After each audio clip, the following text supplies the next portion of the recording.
ഇതിപ്പോൾ 1924 ഗാന്ധി അധ്യക്ഷനായ സമ്മേളനം, അതിൻ്റെ ഒരു ഓർമ്മ പുതുക്കിക്കൊണ്ട് അതേ രീതിയിൽ തന്നെ സമ്മേളനം നടത്തുക എന്നൊക്കെയാണ് അവർ ഉദ്ദേശിച്ചത്. ബലഗാവിൽ അതേപോലെ നിലത്ത് ചമ്രം പടിഞ്ഞിരുന്ന് ആ രൂപത്തിലൊക്കെ അതിൻ്റെ ഒരു പുനരാവിഷ്കാരമൊക്കെയാണ് അവർ ഉദ്ദേശിച്ചിരിക്കുന്നത്. എന്തായാലും ആശയം നല്ലതാണ്.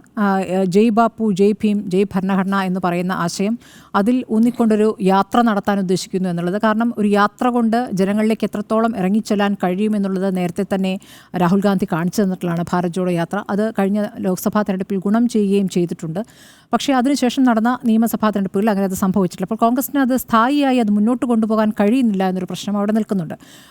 വേറൊരു കാര്യം കൂടിയുണ്ട്. 1925 പിന്നീട് RSS രൂപീകരിക്കുന്നത്. RSSൻ്റെ 100-ാം വാർഷികം വരാൻ പോവുകയാണ്.